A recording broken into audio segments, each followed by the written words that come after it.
The fall of Nova Haven. Nova Haven shimmered under the light of twin suns, a jewel of human ingenuity nestled on the very edge of explored space. Terraformed fields stretched across the valley floors where colonists tended crops beneath the gentle purple sky. Mining operations hummed in the distant mountains, extracting rare minerals that made this remote outpost valuable enough to maintain despite its isolation from Earth. 15,000 souls called Nova Haven home, most having never seen the blue skies of humanity's birthplace. Governor Eliza Reyes stood on the balcony of the administration building, watching children play in the community gardens. 7 years since the colony's founding, and finally things were running smoothly. The early hardships, failed crops, equipment breakdowns, the mysterious illness that had swept through during the second winter, all felt like distant memories now. "Governor, incoming transmission from Outpost Sentinel," her aide said from the doorway, voice tight with an emotion that made Reyes turn sharply. "What is it, Marcus?" "They're detecting multiple ships dropping out of FTL at the system's edge. Not scheduled transports. Not ours." Reyes felt her blood run cold. "How many?" 47, and counting. Nova Haven had exactly 3 defense cutters, designed for handling smugglers and pirates. Not an invasion fleet. The Krell Dominion vessels swarmed into the system like locusts, their angular ships bristling with weapon ports still glowing from recent use. Aboard the command vessel, Supreme Commander Drexfall watched the tactical display with 6 eyes, each focused on different aspects of the impending conquest. "Pitiful," he chittered to his second-in-command. "Their system defenses are minimal. Their ships are scattered. This world will be ours before the solar day ends. The humans were not expecting us," Supreme Commander said, Sub-Commander Seek, mandibles clicking with satisfaction. "Our intelligence was correct. They believed the peace treaty would hold." Drexval's thorax vibrated with amusement. "Treaties are for those who lack the strength to take what they desire. The Dominion requires this planet's resources, and so we shall have them." The first salvo from the Krell fleet obliterated Nova Haven's orbital platform without warning, killing all 230 personnel stationed there. The defense cutters managed to launch, their captains knowing they faced certain death, yet refusing to remain grounded. They lasted 12 minutes, taking 2 Krell frigates with them, through sheer determination and suicidal tactics that surprised even the Krell tacticians. On the surface, chaos erupted. Emergency sirens wailed across settlements as civilians rushed for the designated shelters. Colonial defense forces mobilized what little they had, mostly security personnel armed with riot gear and small arms designed for keeping order, not repelling a military invasion. Captain Maya Chen of the CDF organized the resistance from the Central Command bunker, 70 meters beneath the administrative district. A veteran of Earth's conflicts, she'd taken this posting hoping for peace. Now she watched as satellite feeds showed Krell landing craft punching through the atmosphere, their thermal signatures burning bright against Nova Haven's purple sky. "We need to evacuate the eastern settlements," she ordered. "They'll hit the mining operations first." "No time," her communications officer replied. "They're already on the ground. Multiple sites." Chen's face hardened. "What about the emergency transmitter? Has the distress signal gone through?" "Sent and confirmed, but nearest UNDF forces are at Proxima Station. That's 3 weeks at maximum burn." 3 weeks. They wouldn't last 3 days. Chen made a decision. "Initiate Protocol Black Box." The room fell silent. Protocol Black Box was theoretical, a last-resort communication method using experimental quantum entanglement technology. It wasn't officially sanctioned, might not even work, but it was rumored to connect directly to Earth Command, bypassing standard communication networks. "Ma'am, that's not authorized for." "I'm authorizing it," Chen snapped. "Now, as the technicians work," Chen composed her message carefully. It needed to be concise. The quantum link could only transmit limited data. "Nova Haven under Krell attack. Treaty violated. Civilian casualties mounting. No provocation. Full invasion fleet. Requesting immediate HFY response. Authentication. Sierra Victor 3394 Chen. The black box transmission disappeared into the quantum void, its destination unknown to anyone in the bunker. Above, the colony burned. Krell ground forces moved with brutal efficiency, herding humans into containment zones, executing those who resisted, and securing critical infrastructure. Their exoskeletons gleamed in the firelight, towering over the tallest humans by nearly a meter, their forearms wielding advanced energy weapons that left nothing but ash where they struck. The following days brought only horror. The Krell established processing centers, separating colonists by age and apparent usefulness. Some were forced to continue operating the mines under Krell supervision. Others disappeared into the holds of transport ships for purposes no one dared contemplate. On the 6th day after the invasion, the Galactic Council, a loose confederation of 17 spacefaring species, convened an emergency session. The human ambassador pleaded for intervention, citing clear violations of galactic law and the sanctity of the peace treaty with the Krell. The Council's response was hesitation, then equivocation. The Krell representative insisted it was an internal security matter, claiming evidence of human weapon development on Nova Haven, a direct treaty violation. The claim was false, but verification would take time. The Council voted to send an observer mission to investigate in 2 months. News reached Nova Haven's survivors through Krell propaganda broadcasts. There would be no rescue. The colony was on its own. Aboard the Krell command ship, now in orbit above the conquered world, Supreme Commander Drexfall hosted a celebration. Officers drank fermented nectar and feasted on imported delicacies, congratulating themselves on their swift victory. To the glory of the Dominion, Drexfall announced, raising a ceremonial chalice, and to the humans who have finally learned their place in the galactic order. Laughter rippled through the gathering. 6 days of conquest, minimal Krell casualties, and a new world added to the Dominion's holdings. Even better, the humans' vaunted United Nations Defense Force hadn't appeared. Perhaps the fearsome reputation of Earth's military was merely propaganda after all. The celebration was interrupted by a junior censor officer who approached Drexfall with visible reluctance, entire body lowered in submission. Supreme Commander, forgive the intrusion. We've detected an anomaly at the Heliopause. Drexfall's primary eyes narrowed. What anomaly? Unknown, Supreme Commander. Gravitational fluctuations, possibly natural phenomenon. Then why interrupt our victory?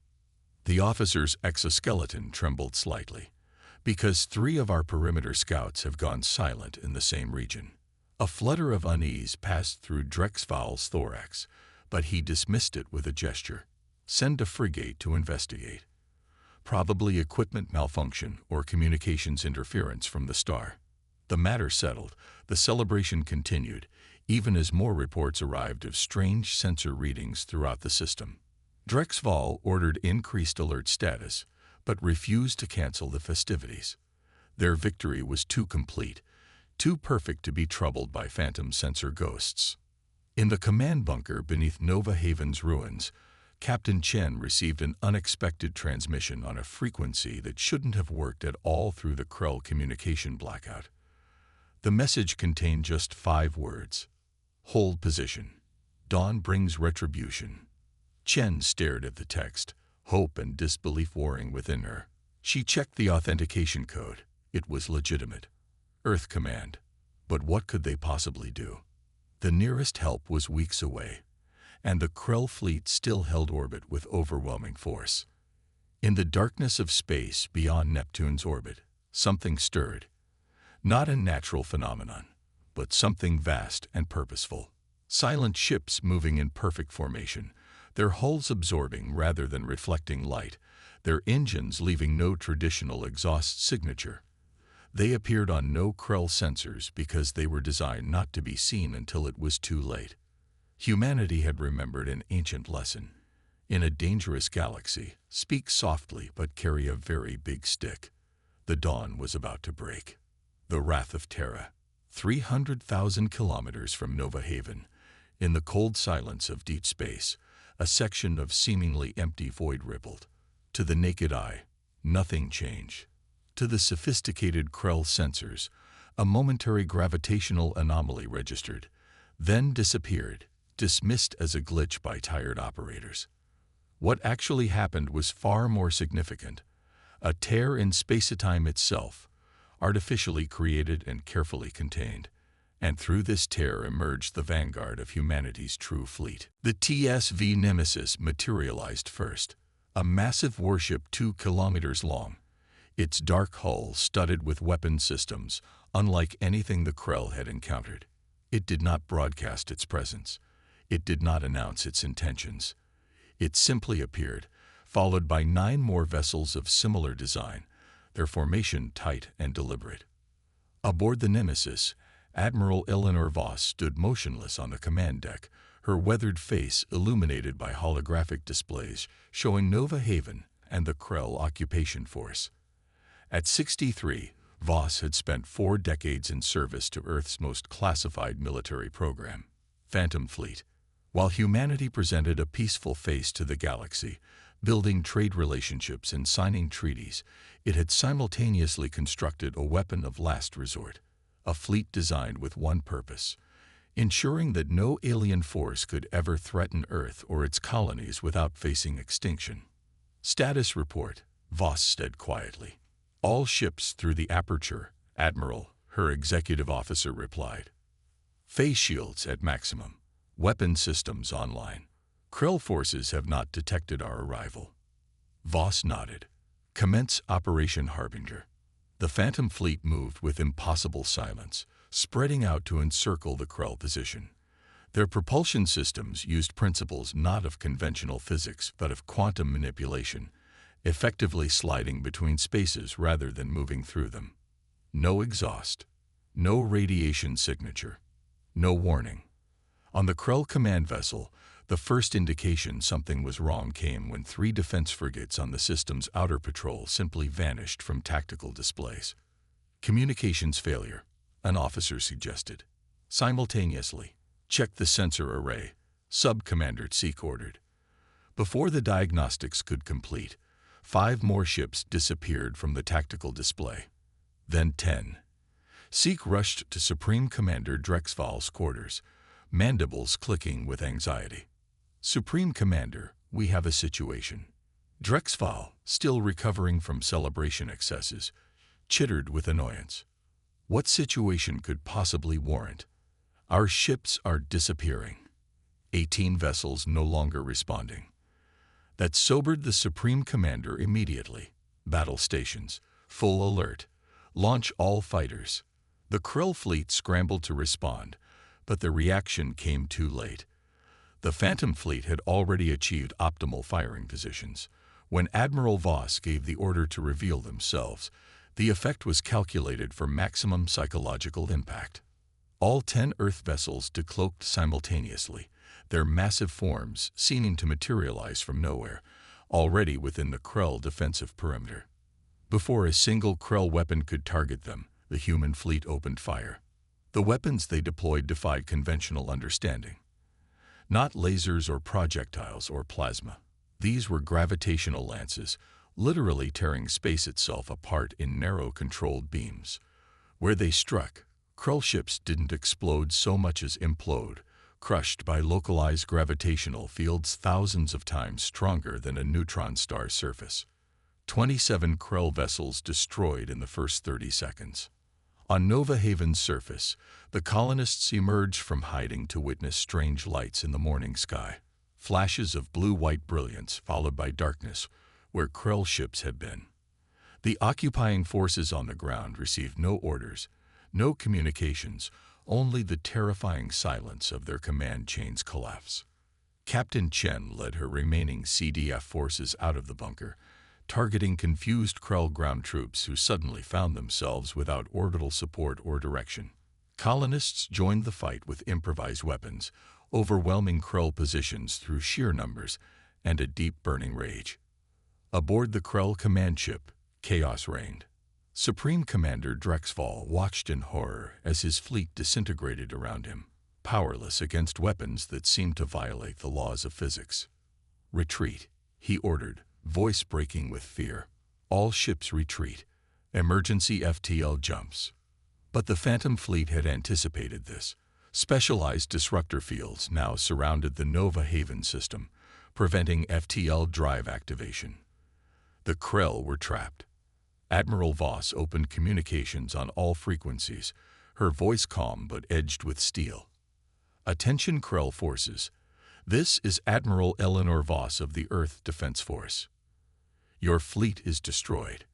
Your ground forces are surrounded. Surrender immediately or be annihilated. You have 5 minutes to comply." On the command deck of his dying flagship, Supreme Commander Drexfall faced the human transmission with disbelief. "Earth Defense Force. This is impossible. Their nearest ships were weeks away." "The ships we knew about," Sub-Commander Tseek whispered, his exoskeleton pale with fear. Understanding dawned on Drexfall with terrible clarity. The humans had deceived them, deceived everyone. The treaties, the limited visible military, the diplomatic overtures, all while building this nightmare fleet in secret. "Open a channel," he ordered, mandibles trembling. Voss received the surrender transmission personally, her expression unchanged as Drexfall's image appeared on screen. "We surrender," the Krell commander said, "but I must protest this unprovoked attack on legitimate Dominion operations." Voss cut him off.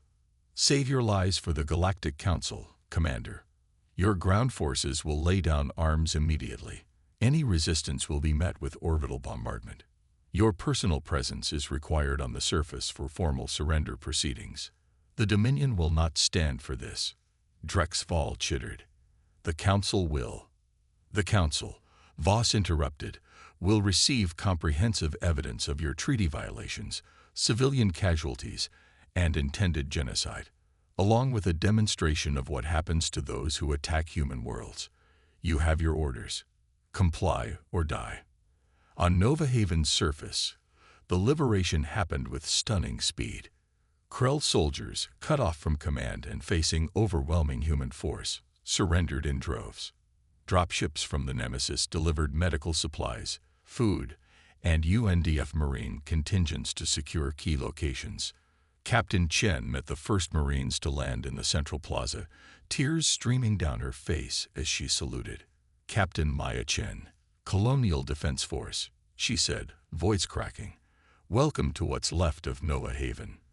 The Marine commander returned her salute. "Lieutenant Commander Keyes, 103rd Orbital Infantry. Admiral Voss sends her compliments and apologies for the delay." Chen's exhausted laugh held equal parts relief and disbelief. "Delay? You arrived 6 days after invasion. That's impossible. Not for Phantom Fleet, ma'am." "That's rather the point."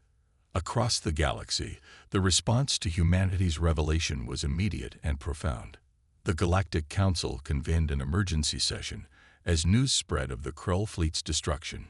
Species that had dismissed humans as diplomatic lightweights or technological inferiors suddenly reassessed their intelligence. The human ambassador addressed the council with new authority, announcing the existence of the Phantom Fleet as a defensive measure, one necessitated by repeated aggression against human colonies. The evidence of Krell atrocities on Nova Haven was presented alongside the terms of the Krell surrender: reparations, withdrawal from contested territories, and monitored disarmament. Some council members protested the secrecy of such powerful weapons.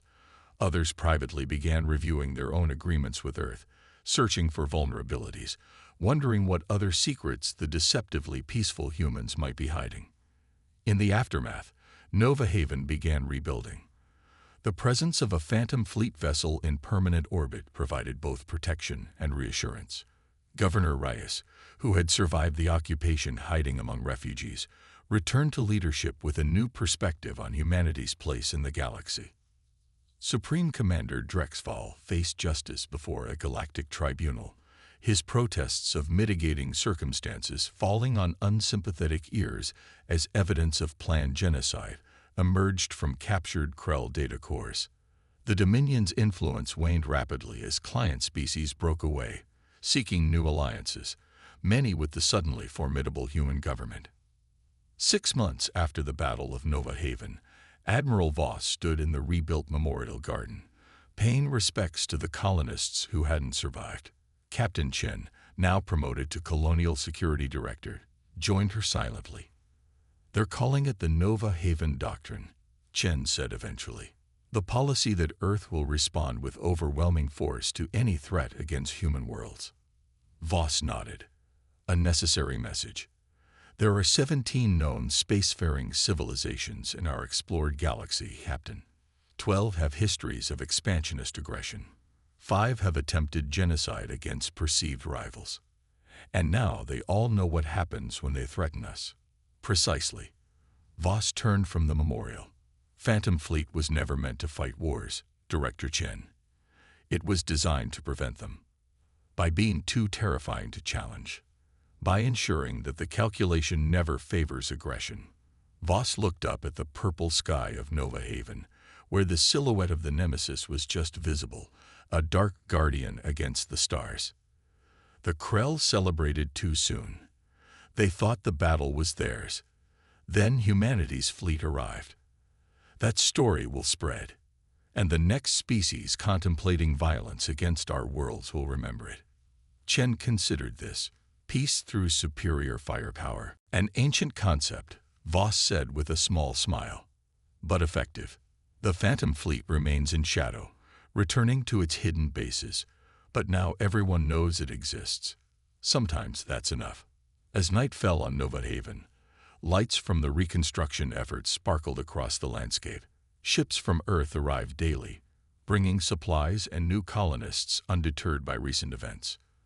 The message had been sent, not just to the Krell, but to the galaxy. Humanity would not be easy prey. They had come from Earth with peace as their first choice, trade as their preference, and diplomacy as their public face. But when those failed, when the enemy celebrated too soon, humanity's true strength emerged from the shadows, a fleet of vengeance that the galaxy would not soon forget.